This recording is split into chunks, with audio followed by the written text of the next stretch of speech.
They say your boy is conflicted. That's what they say. They say that, is he Chelsea or is he Nkumu? Nkumu Chelsea. Chelsea Nkumu. Nkumu Chelsea.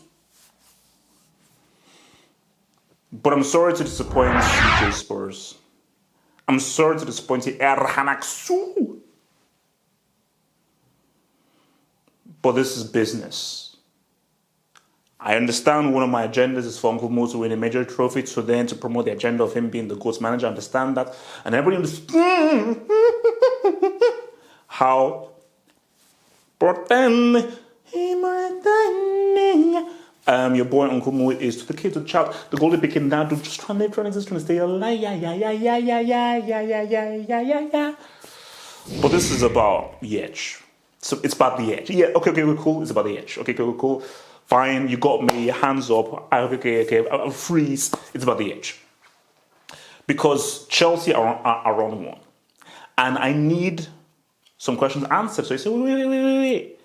What questions do you have? What possible questions could you have? I have questions. I have questions. And the questions are this.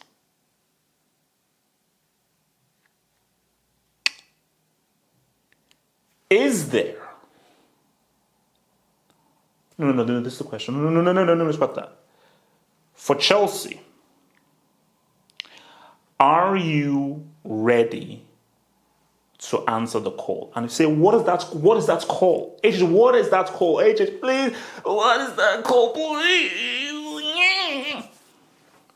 The call is, are you ready to ride the phoenix? Are you ready to tear down the Trojan? Are you ready to take the sword and slay the giants? Are you ready to climb the mountain? Say, HH, you're talking into riddles. Too many riddles, too many twiddles. Okay? Please, HH, speak the truth to the youth. I will try. Okay? I will try. I won't say goodbye. Hey, look, that's just maybe do my little poetry in there. So, no, look, basically, my thing is this, that Chelsea, can you win the league, the Premier League, the EPL? Because this is one of these games, because we're looking at this, other 12 of these teams. Do Chelsea have a greater chance to win the EPL?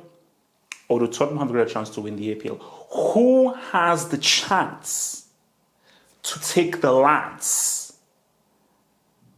and play golf better than Bagavance? Look, I had to try. So who has the great chance? So there is so much riding here, because this is a psychological game. Because as much as when we look back at Tottenham and Man City, that was a psychological game, because that game told me about Tottenham's psyche. It didn't tell me Tottenham will be the winners, but it just told me about their psychiatry. It told me about their psychiatry.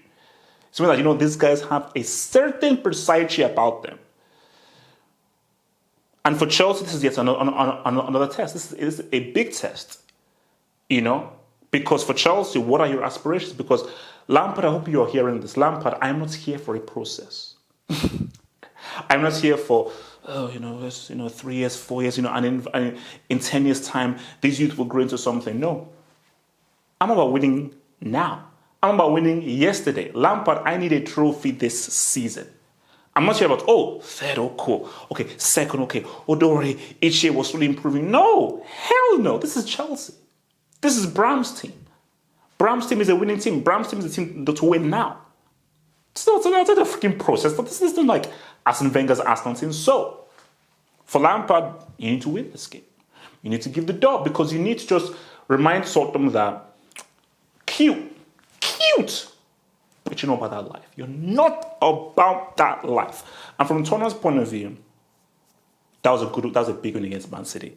Huge win against Man City. And you looked at, your boy Uncle Moo's face to Hoy, because Uncle Moo's like, those balls of steel. So, for Tottenham, they're like, hey, this is a team that we have a lot of rivalry with.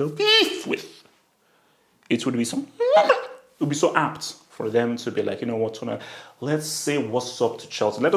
Let's show these blue Dolphins that we are truly about that life and we should be taken seriously, because there's still people who don't take Tottenham seriously about winning the league. I don't take them seriously about winning the league. I'm like, let's see you in January, but if they win this game, I'm like, okay. Because when they beat Man City, I was like, okay. If they beat Chelsea, I'll be okay. Let me look. Let me observe. Let me use my eyeballs and see what's up. So guys, it's a big game. It's a big game. It's a rivalry, but not only is it a rivalry, it is two of the most informed teams in the league. And I think it is two teams that are saying, in this COVID season, why not? Why not? We understand Liverpool. City going through some issues, but in this COVID season, why can't either of us say what's up? Okay, now let's look at both of these sides right now. Let us start first with the home side. Now let's start first with the home side, and there is no better place to start than the Edge.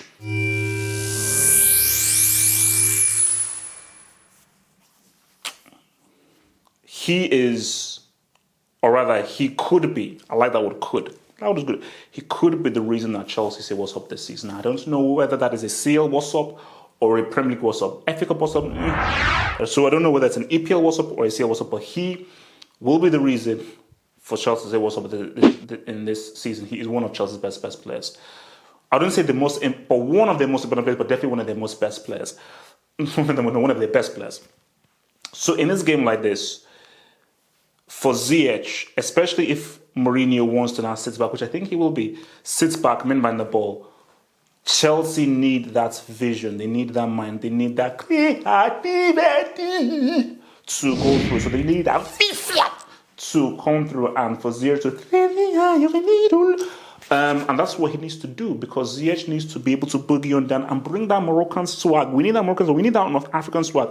Moroccan women, the eye. We need that North African swag just to say what's up and just to be able to meander through and use his silk. Because that's the key thing. We need silk. We need silk.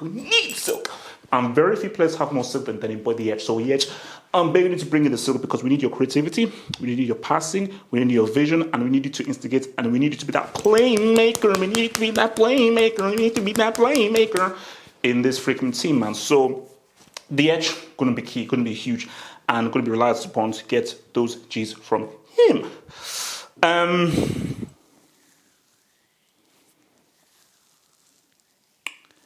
Got to look at Thiago Silva.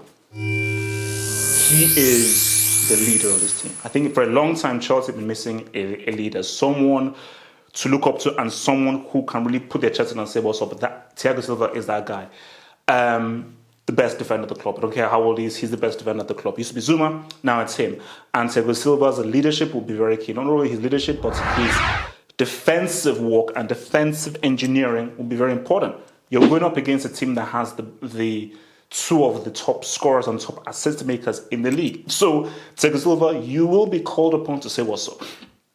You'll be called upon to say what's up, and it's very important that you are there and you're a stalwart and you're really, really engineering that defense, because you are forming that breach. So for your boy Thiago Silva, you're going to be key, and I think his leadership, his character, him talking, especially, see, leaders aren't about when things are going well. Leaders are about when things are going badly, when things are in the gutter. Can you stand up and be counted? People look at Messi, oh, Messi, why is your head down when your team is losing? Leaders are shown when the team is at their worst.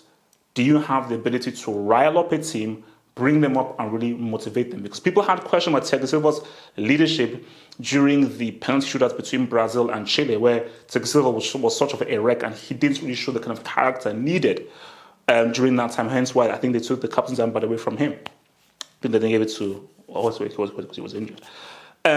So yeah, Thiago Silva, huge. Mendy.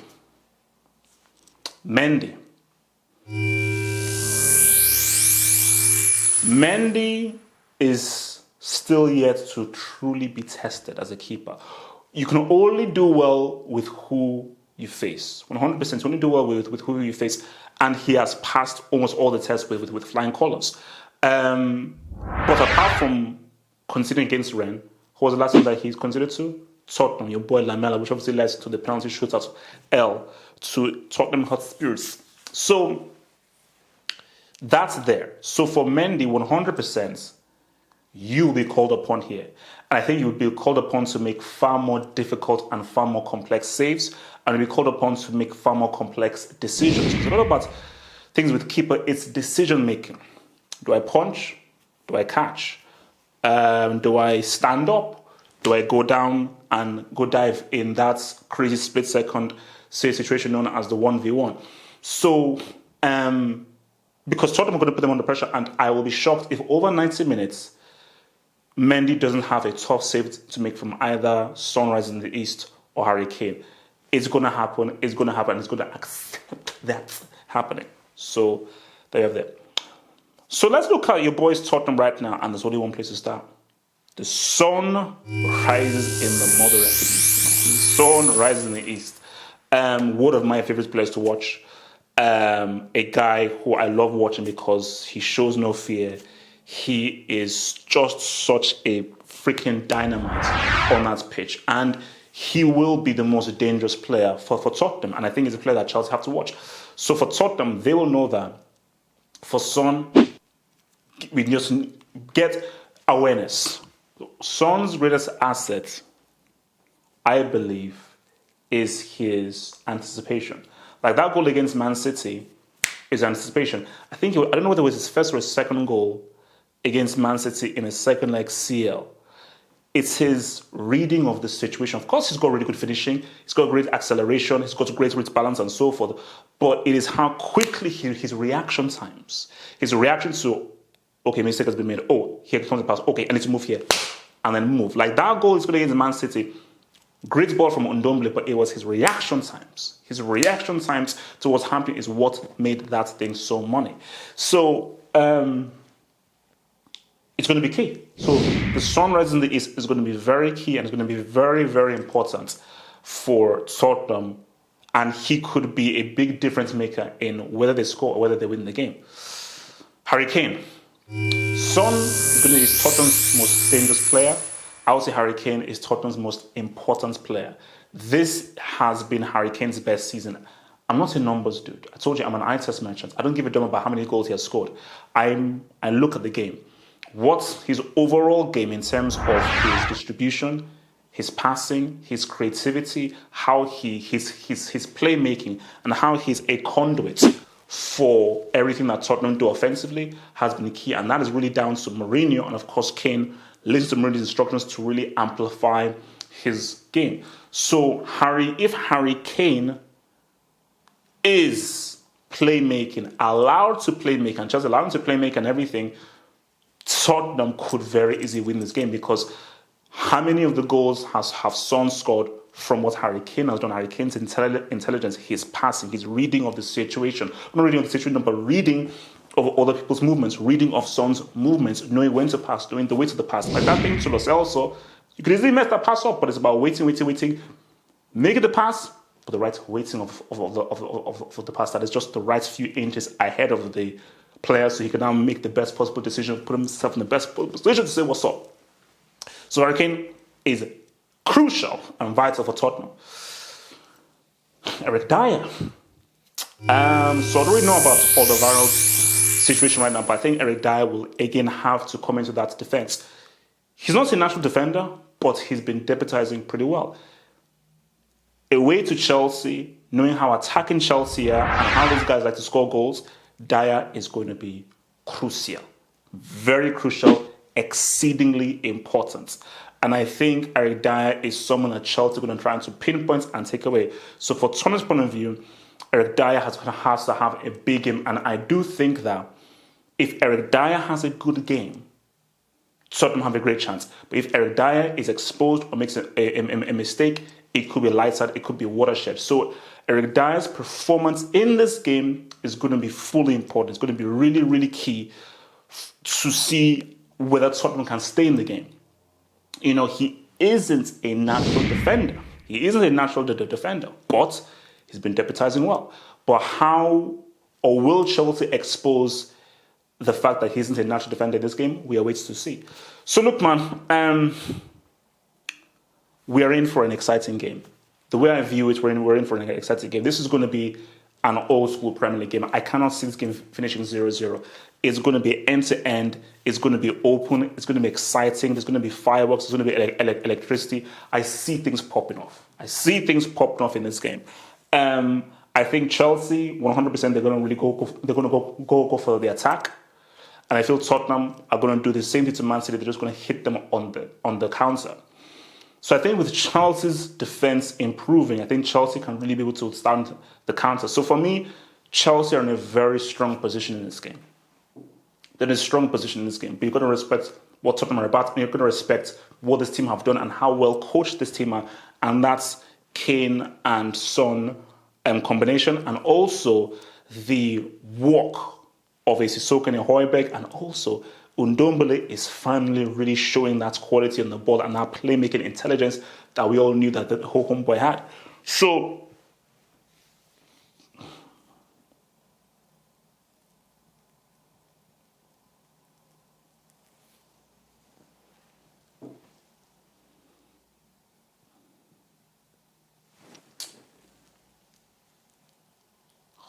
three-two seems much. It's going to be exciting, but I think 3-2 seems a bit much.